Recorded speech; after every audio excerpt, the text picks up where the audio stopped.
Hello and welcome to Super Story Science from the Newburgh Free Library. My name is Sarah Scoggin, but because this is Super Story Science, I think we need help from our story scientist, Dr. Learn-A-Lot. Hello, I'm Dr. Learn-A-Lot. We will be having Super Story Science every other Friday. To be a part of it, first keep watching this video to discover how you can create your own science character. Then tune in each time after that for a story with a science experiment built in. You can do that experiment for the fun and the learning, but you can also get points for doing it on our summer reading digital platform. It's called Read Squared, and there'll be a link down in the description how you can sign up. It's a free program either for your laptop or as an app on your phone. When you get points for doing experiments, you can earn digital badges. So let's get started. All stories need characters, at least one, but usually more. So my character is Dr. Learn-A-Lot. But what's your character's name? Mr. Exploration? Ms. Discovery? Professor Experiment? It can be any name that you like. Or you could just call the character your name because you can be a scientist too. What kind of scientist do you want to be? There are so many different kinds of science. What kind of scientist will your character be? Will your character study astronomy? That's the study of the stars and space and planets and all the things like that. Scientists that are astronomers answer questions like, how big is our galaxy? And can we live on Mars? What about biology? That's the study of living things. The study of botany is studying living plants, or zoology, studying animals. There are some really, really tiny living things that you need a microscope to see. Hi, amoeba in the corner there. Biologists answer questions like, what kind of plants live in the rainforest? And how do animals survive in the cold? There are even some tiny living things that are not plants or animals. They get their own group. You need to know about plants and animals to be a farmer too, not just to be a biologist. Earth science and geology, that's another kind of science, studying the earth and rocks and minerals, answering questions like, what makes the earth move in an earthquake? What kinds of rocks are there? Oceanographers study the ocean, the creatures in the waters, and answer questions like, how do ocean currents affect life in the ocean? There are currents that's like a river in the middle of the ocean where the water is warmer. Meteorology, that means a weather scientist. They study tornadoes and lightning and rain and patterns of weather. Physics, that's a very big category of science. Lots of different people are physicists. They could answer questions like, how does energy move and make things happen? That's a pretty big question in physics. Or how does electricity work? You could have your character be an engineering scientist, asking, how can we build safe buildings or faster planes? What about chemistry? There are a lot of questions to ask in chemistry, like, how do atoms stick together? That's what we call a chemical bond. Or what are acids and bases? Computer science and technology. We can do a whole lot with technology. We could answer a question like, how can we write code, that's instructions for computers, to make jobs easier? Or what do we make robots do? A scientist who studies the environment or ecology would be an environmental science. We can answer questions like, how do living things work together? Like a food chain. The sun might help plants grow, and a small animal, like a rabbit, might eat the plants, and a bigger animal, like a fox, might eat the rabbit. We could also ask, how can we clean the environment? Or how can we use natural things instead of things like plastic from oil? Some scientists are working on how to make plastic from plants. Medicine, that's part of science too, asking what is the best way to keep healthy and what new medicines can we invent. There are some special scientists. Someone like a food scientist would study how can we make foods healthier, or how can we find new foods that we're not used to eating that might be healthy and good for the planet too. Some scientists might study how to make clothes that are good for the environment and that keep us warmer. Or they might study what kind of shoes are best for running with sports science. If you like science from long ago, you might like to study archaeology. You can see in the picture there, some archaeologists are digging up what looks like the basement of a house from a very, very long time ago. Or maybe you like paleontology, the study of dinosaurs from long, long before they were people to build houses. That's a very nice stegosaurus skeleton. I'm an information scientist. That means I study the ways that the things that we know are organized and go together. A story also needs a setting. That means where does the story happen? At your house? In the woods? Where does the story happen? And when does it happen? Did it happen in the past? Is it happening now in 2020? Or is it happening in the future? I live in a big tower on the island of Null in the year 2070. Sometimes characters also have backstories. That means that you talk about what happened before the story starts. What is my backstory? I am from a place called Lovely Town, New York, and I studied science at Genius University. Stories also need a problem. Sometimes it's called the conflict or the goal in the story. If the characters don't want anything, then there's no story. There has to be some kind of problem or conflict or goal for them to reach. If it's just a perfect day, then you could describe the day, but that's not really telling a story. What is my problem? My conflict? My goal? My problem is that I'm all by myself on my island. I need more scientists. I can't do all the science by myself. Can you help me solve the problem by being more scientists? To be a scientist, you just need two things. You need, first of all, curiosity. That means you like to ask questions. Why? How much? How does it happen? For example, I grew these two radishes. They're both in the same size container. I grew them the same way, but this one grew really big, and this one's still small. Why? The other thing you need is the ability to think like a scientist.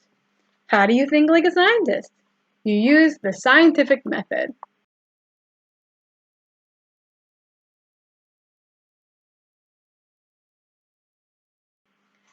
The scientific method is a 6-step process that goes step by step to answer a question. So first, you need a question. Then you need to observe, look at things, and do research. Find out what other people have said about your question. So let's say my question is, will this piece of tin foil float? Well, I could do research. I can look in books and online to see other people who have done experiments. And I can also observe. I said, well, this is light. There are a lot of light things that float, like feathers float. But I've also seen really, really big, heavy boats. And they float too. So I'm observing that sometimes heavy things sink, sometimes they float. Maybe it's the shape that makes it float or sink. Now we have to come up with a hypothesis. That's what I think is going to happen. But it's not just any old guess. I guess after I think about it, what makes sense? So, my hypothesis is that if I take this piece of foil and I make it into a little boat, then it will float. But I'm going to check other shapes too. Next, I design my experiment. I figure out how can I answer my question. So, I need to do something called create a variable. That means I'm going to see if this floats, get some water, but I only want to change one thing, the shape of this. If I were trying to make cupcakes, maybe I had two different kinds of flour and I want to see which one will work better. If I make a whole wheat cupcake will that rise up and puff up in the oven and be bigger than a cupcake made with regular flour? So I need to make the two cupcakes exactly the same way. I make the batter with everything else is the same except the flour. This is from a site called enjoyteaching.com. They have lots of good experiments to show you about variables because I want to make sure it's a fair test. Change all kinds of different things. I won't know what worked and what didn't work. There are two kinds of variables. The independent variable is the thing you change. So if I'm making cupcakes, I make them two batches exactly the same way, except the independent variable is the kind of flour. Wheat flour in this one, regular white flour in that one. The dependent variable is the thing I measure. How high did the cupcakes puff up in the oven? That's the dependent variable. The way I remember that is that the independent variable is the thing you change. Our country changed when it became independent in 1776. For example, let's imagine that I went to another planet and I found these little creatures and they were swimming around in blue goo. So I took some blue goo and I put it in a tank. And I have, over here, I have a light bulb that's off, and over here I have a light bulb that's on. And I have thermometers on both sides, and on both sides the temperature is the same. It's pretty cool on both sides. So if I watch these creatures and I see them go over to the dark light bulb, I say, oh, maybe these creatures like it better when it's dark. But what if I make it dark and I make it really, really warm on this side? And I see all these little creatures go over on this side. Did they go there because it was hot? Or because it was dark? Or both? If I change two things, two variables at the same time, I won't know which is the answer. That's why I only have to change one thing at a time. Just change one thing about this piece of foil. Okay, now that I've designed my experiment, I'm going to run the experiment and collect data. That means write down what happened. So in my experiment, I'm going to take my piece of foil and first going to put it in the water flat. And I put a little check mark down here next to sink. That's my hypothesis. I think it will sink when it's flat. I think it will float when it's a boat. I think it will sink when I scrunch it into a little ball. And I think it will sink when I fold it up into a teeny, teeny little piece. Okay, so these are my hypotheses. Let's run our experiment and collect our data.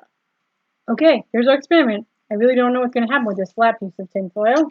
Let's put that in there. It looks like it's floating. I can even push it gently. Yep, it floats. Okay, here's my little tin foil canoe. Yep, that floats too. Okay, now I'm going to scrunch it up into a ball. I thought I heard that somebody said if you scrunch it up into a ball, it will sink. I think it'll sink too. Let's take a look. No, my hypothesis was wrong on this one. It still floats, even when I scrunch it up into a ball.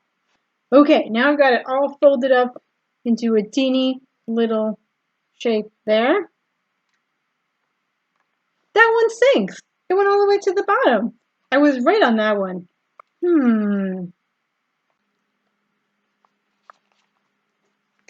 Okay, so now I have my data.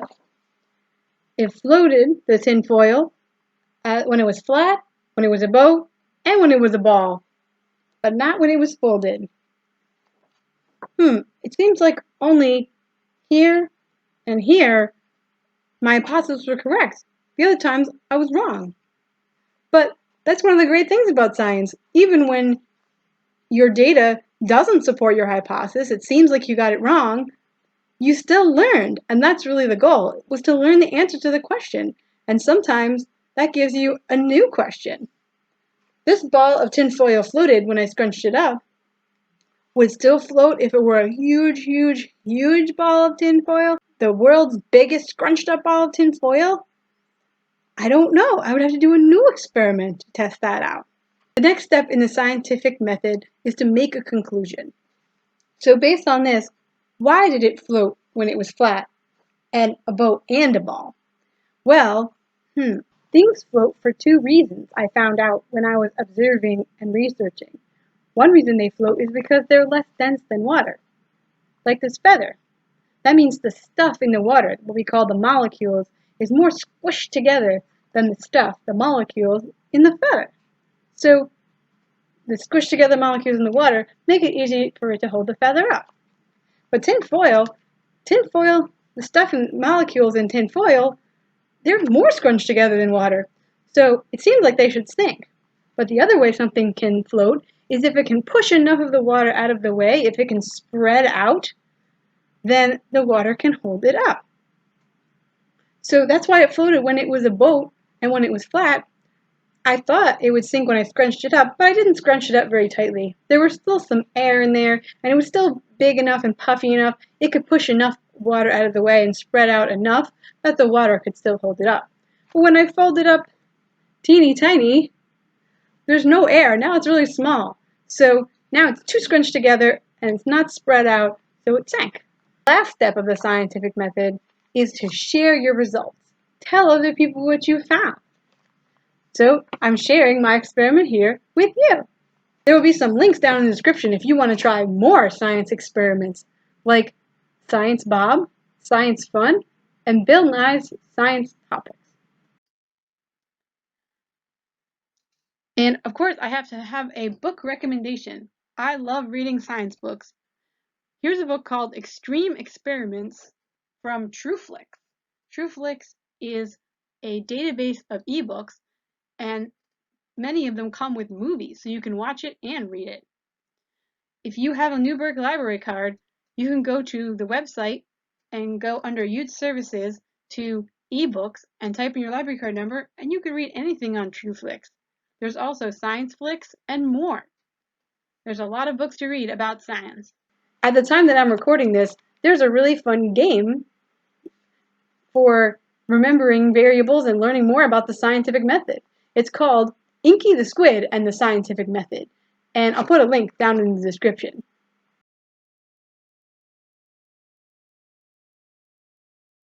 And now it's time for your mission. Your mission is to set up a science story. So you'll need a character with a name, something that they study, what kind of science do they study, a setting, so where do they live and when do they live, and some kind of question or problem or goal that they have.